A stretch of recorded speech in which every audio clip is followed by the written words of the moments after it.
ওম তৎসৎ।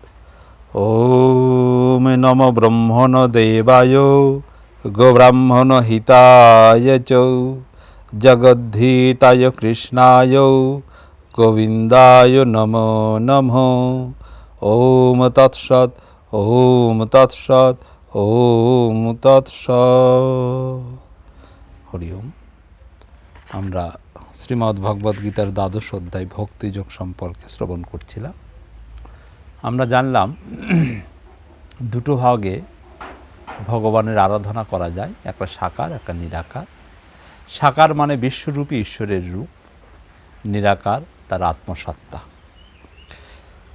এখন সাকার নিরাকার পরমাত্মার দুটো ভাব, দুটো বিভব থাকতে পারে। আমরা সাধনা করব কিভাবে? দুটো সাধন প্রণালী কি আলাদা হবে? না, সাধন প্রণালী একই হবে, শুধুমাত্র সাকার বা নিরাকার যেটা আমার জন্য উপযোগী আমি সেটাকে গ্রহণ করব। গীতাতে সাধন প্রণালী একটি বলেছেন। অন্যান্য গ্রন্থে বিশেষ করে ভাগবত, চৈতন্য থেকে শুরু করে সেখানে সাকার উপাসনা বিশ্বরূপ নয়, সাকার উপাসনা হয় শৈব, না হলে বৈষ্ণব, শিব অথবা বিষ্ণুর কোনো মূর্তিকে পুজো করা হচ্ছে। যাই হোক, যুগ যুগ ধরে অনেক পরিবর্তন এসেছে, এটু পরিবর্তন হয়েছে। আমরা গীতার কথা বলছি, গীতা যা বলছে সেটা বোঝার এবং বলার চেষ্টা করছি। এখানে বলছেন যে কিভাবে আমরা সাকার হোক আর কিংবা নিরাকার আমরা তার আরাধনা করব। ইয়তু সর্বাণি কর্মাণি ময়ি সংনস্য মৎপরঃ অনন্যেন এব যোগেন মাং ধ্যায়ন্তে উপাসতে তেষাং অহং সমূর্ধতা মৃত্যু সংসার সাগরাৎ ভবামি ন চিরাৎ পার্থ ময়ি আবেশিত চেতসম। হে পার্থ, যারা সমস্ত কর্ম আমাতে সমর্পণ করে, মনে রাখতে হবে প্রথম শর্ত কিভাবে সাধনা করতে হবে। আমরা মনুষ্য জীব, আমাদের কর্ম করতেই হবে নিজের জীবন বাঁচাতে, নিজের সমাজ, দেশ, এক কথায় যদি বলি এই সৃষ্টি বাঁচানোর জন্য কর্ম অপরিহার্য। বললেন সেই কর্ম, প্রাত্যহিক কর্মটাই ঈশ্বরের নিমিত্তে সমর্পণ করো। সেটা কেমন? তৃতীয় অধ্যায় ভগবান সেটি বলেছেন যে ঈশ্বরীয় যজ্ঞ, নিষ্কাম কর্ম,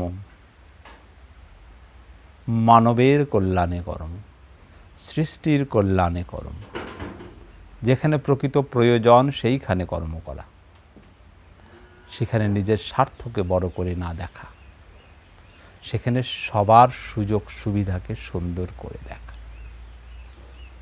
যদি আমরা প্রথম কর্মটাই যদি আমরা ঈশ্বরীয় যজ্ঞ বা ঈশ্বরীয় সমর্পিত করতে না পারি, তাহলে ধর্ম ঘরের কোনায় তুলে রাখার মতো হবে। মাঝে মাঝে লোকজন ডেকে খোল করতাল এনে নাম গান করে চলে গেলাম, তারপরে ধর্ম ওই মন্দিরে আটকে থাকবে, ওখানে দু একটা পুরোহিত সেবায়েত তারা রক্ষা। ধর্মটাকে বাস্তব জীবনে আনতে হবে।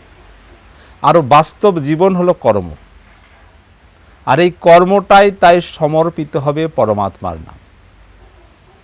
অর্থাৎ আমাদের প্রত্যেকটি কর্ম যেন মানবের কল্যাণের জন্য হয়, বৃহৎ দৃষ্টিতে হয়, সেদিকে খেয়াল রাখতে হবে। সম্পূর্ণভাবে আমাতে অনুরক্ত, পরমাত্মার সাথে সদা সর্বদা সম্পৃক্ত। তো আমি কাজ করব না, পরমাত্মার সাথে সম্পৃক্ত থাকব?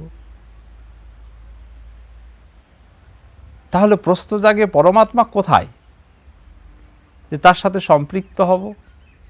তিনি কি এমন কোনো সিচুয়েশনে আছেন যে যার সঙ্গে যুক্ত হতে গেলে আমার দৈনন্দিন কর্ম বা সংসারের প্রবলেম হবে? না, গীতা পরিষ্কার বলেছেন আমি আত্মারূপে সবার মাঝে বিরাজিত। তুমি আমার সাথে সম্পৃক্ত হও মানে তুমি তোমার সাথে সম্পৃক্ত হও। তোমার মন, তোমার বুদ্ধি, এগুলোর দ্বারা তুমি তোমার আত্মসত্তা, আত্মা, মন, বুদ্ধিকে একাগ্র করে ইন্দ্রিয়ের দ্বারা কর্ম করো। যার মন, বুদ্ধি এবং আত্মা একই সুরে কথা বলে, তার জীবনে কখনো পরাজয় আসে না। আর যার আত্মা, যার বিবেক, আত্মা বিবেকের মাধ্যমে কথা বলে, বিরোধিতা করে, মনে করে এটা অন্যায়, এটা অপরাধ, তারপরও সে কর্ম করতে গেলে সেটাতে বিজয় আসে না, দুঃখ আসে। তাই ভগবান বললেন, আমার সাথে তুমি সম্পৃক্ত থাকো, আমাতে অনুরক্ত থাকো। দ্যাট মিন্স আমাদেরকে সর্বদাই আত্মচেতনায় সম্পৃক্ত থাকতে হবে। অবিচল যোগের দ্বারা তাদের সমগ্র চৈতন্য আমাতে নিবিষ্ট করো। এই যে এখানে আমরা দুটো ব্যাখ্যা পেতে পারি।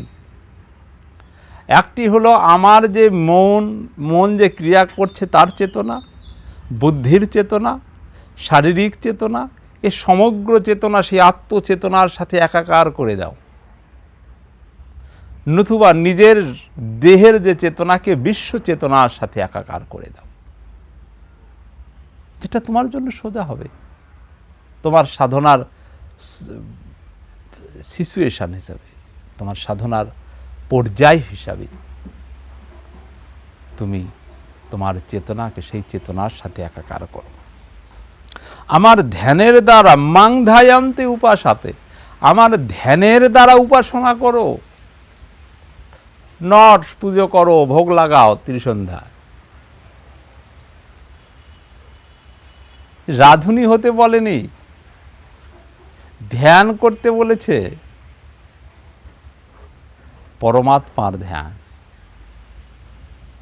তার ধ্যান ব্যতীত কখনো তাকে পাওয়া যায় না, এটাই সত্য। কোত্থেকে কিছু টাউট এনেছে যে এই যুগে নাকি ধ্যান চলে না,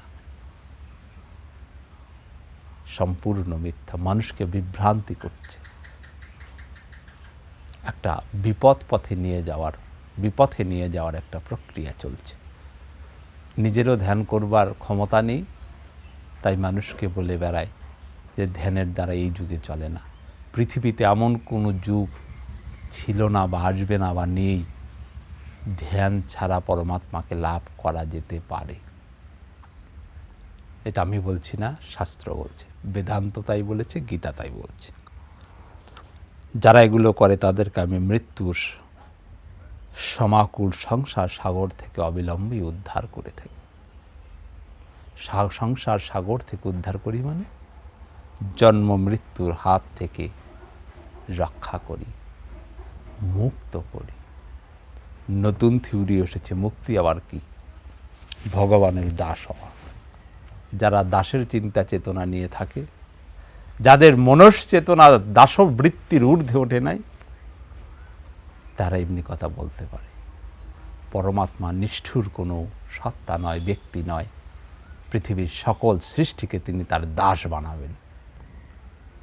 পরমাত্মা পরিষ্কার 15তম অধ্যায়ে বলেছে, জীব আমার অংশ, আমার দাস নহে। এই দাসত্ব মনোভাব হিন্দুদের দীর্ঘদিন খ্রিস্টান মুসলিম শাসনের অধীনে থেকে থেকে দাসত্বর মনোভাব এসে গেছে, তাকেই আধ্যাত্মিক জগতেও নিয়ে এসেছে।